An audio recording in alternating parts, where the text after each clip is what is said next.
خوشی آخر یہ ہے کیا؟ یہ ایک ایسا سوال ہے جو صدیوں سے انسان کو سوچنے پر مجبور کرتا رہا ہے۔ آج ہم اسی سوال کی گہرائی میں جائیں گے اور خوشی کے دو بالکل الگ راستوں کو سمجھیں گے۔ ایک راستہ ہے لذت کا اور دوسرا مقصد کا۔ اکثر ایسا ہوتا ہے نا کہ جب کوئی بڑا مقصد حاصل ہوتا ہے، جیسے کوئی نئی گاڑی یا ایک اچھی نوکری، تو وہ خوشی کا احساس بہت جلد ہی ماند پڑ جاتا ہے۔ یہ ایک عام تجربہ ہے اور شاید اس کی وجہ یہ ہے کہ ہم اکثر خوشی کی غلط قسم کے پیچھے بھاگ رہے ہوتے ہیں۔ تو دیکھیں، قدیم یونانی فلسفے نے ہمیں فلاح و بہبود کے دو بڑے نظریات دیے۔ ایک ہے ہیڈونیا، یعنی خوشگوار لمحات کی تلاش، جیسے ایک مزیدار آئس کریم کھانے کی خوشی۔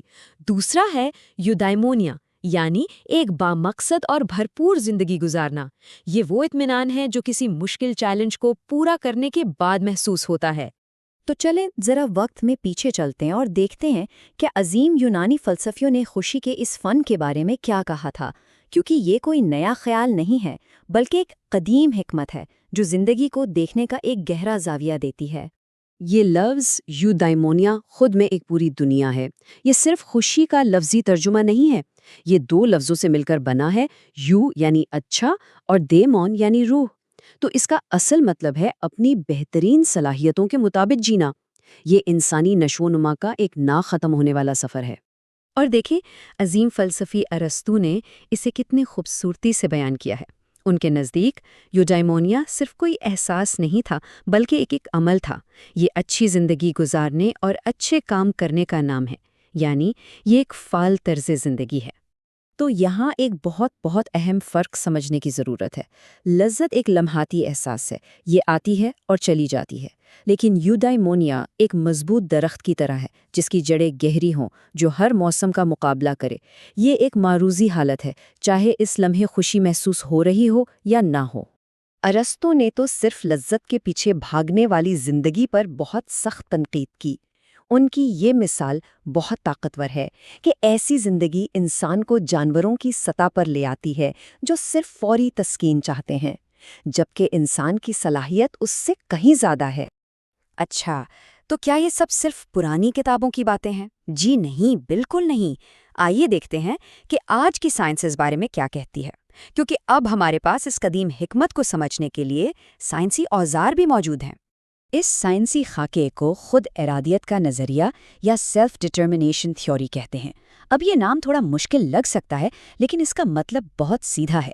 یہ نظریہ ہمیں بتاتا ہے کہ انسان کو اندر سے کیا چیز متحرک کرتی ہے اور ایک بھرپور زندگی گزارنے میں کیا مدد دیتی ہے۔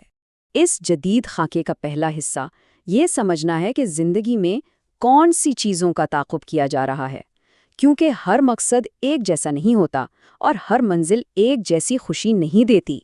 یہاں دو قسم کے اہداف ہیں۔ ایک ہے باطنی اہداف، جیسے کچھ نیا سیکھنا، گہرے رشتے بنانا یا معاشرے کے لیے کچھ کرنا۔ یہ ہماری اندرونی ضروریات کو پورا کرتے ہیں۔ دوسری طرف ہیں ظاہری اہداف، جیسے دولت، شہرت اور اچھی شکل، جو اکثر دوسروں کی منظوری پر منحصر ہوتے ہیں۔ سوچنے کی بات یہ ہے کہ ہمارے اپنے اہداف زیادہ تر کس قسم کے ہیں۔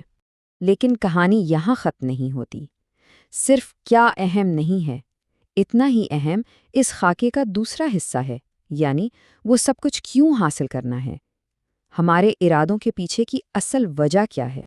ہماری تحریک یعنی موٹیویشن بھی مختلف قسم کی ہو سکتی ہے۔ یوں سمجھیں کہ اگر کوئی صرف ڈاکٹر کے کہنے پر ورزش کرتا ہے تو یہ بیرونی دباؤ ہے، لیکن اگر کوئی اس لیے ورزش کرتا ہے کہ اسے صحت مند رہنا پسند ہے اور یہ اس کی اپنی قدر ہے، تو یہ ایک خود مختار تحریک ہے۔ ایک بھرپور زندگی اسی خود مختار تحریک سے جڑی ہوتی ہے۔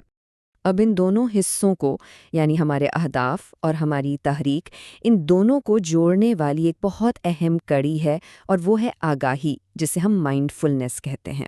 ذہن سازی کا سیدھا سا مطلب ہے اپنے حال کے لمحے میں پوری طرح موجود رہنا، بغیر کسی فیصلے کے۔ جب ہم ایسا کرتے ہیں تو ہم اپنی حقیقی اقدار کو بہتر طریقے سے پہچان سکتے ہیں۔ یہ ہمیں یہ دیکھنے میں مدد کرتا ہے کہ ہمارے لیے واقعی کیا قیمتی ہے۔ تو ٹھیک ہے، اس ساری محنت کا پھل کیا ہے؟ مقصد اور گہرائی کی زندگی گزارنے کے حقیقی اور ٹھوس انعامات کیا ہیں؟ چلیں دیکھتے ہیں کہ تحقیق اس بارے میں کیا بتاتی ہے۔ تحقیق بالکل واضح طور پر دکھاتی ہے کہ جب لوگ اپنے باطنی اہداف جیسے ذاتی ترقی یا اچھے تعلقات حاصل کرتے ہیں تو ان کی فلاح و بہبود میں نمایاں اضافہ ہوتا ہے۔ اور دلچسپ بات یہ ہے کہ ظاہری اہداف جیسے دولت یا شہرت کو حاصل کرنے سے فلاح و بہبود پر ایسا کوئی مستقل اثر نہیں ہوتا۔ یوڈائمونیا کے فوائد واقعی بہت وسیع ہیں۔ ان میں زیادہ توانائی، زندگی میں گہرے مقصد کا احساس، ایک اندرونی سکون اور یہاں تک کہ بہتر جسمانی صحت بھی شامل ہے۔ یہ صرف ایک احساس نہیں بلکہ ایک مکمل اور صحت مند زندگی ہے۔ اور سب سے خوبصورت بات یہ ہے کہ یہ ایک ایسی خوشی ہے جو پھیلتی ہے۔ جو لوگ باطنی اقدار پر توجہ دیتے ہیں وہ سماجی بھلائی کے کاموں میں زیادہ حصہ لیتے ہیں اور ماحولیات کے بارے میں بھی زیادہ باشعور ہوتے ہیں۔ جب ہم بہتر ہوتے ہیں تو ہمارے آس پاس کی دنیا بھی بہتر ہوتی ہے۔ تو ان دو راستوں کو سمجھنے کے بعد اب یہ وقت خود سے سوال کرنے کا ہے، ہماری زندگی میں توجہ کا مرکز کیا ہے؟ کیا ہمارے فیصلے فوری لذت کی بنیاد پر ہو رہے ہیں یا پھر کسی گہرے مقصد کی تلاش میں؟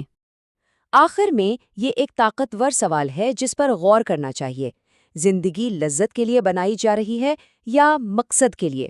جواب جو بھی ہو، یہ جان لینا کہ دو مختلف راستے موجود ہیں ہمیں اپنے انتخاب زیادہ شعوری طور پر کرنے کی طاقت دیتا ہے۔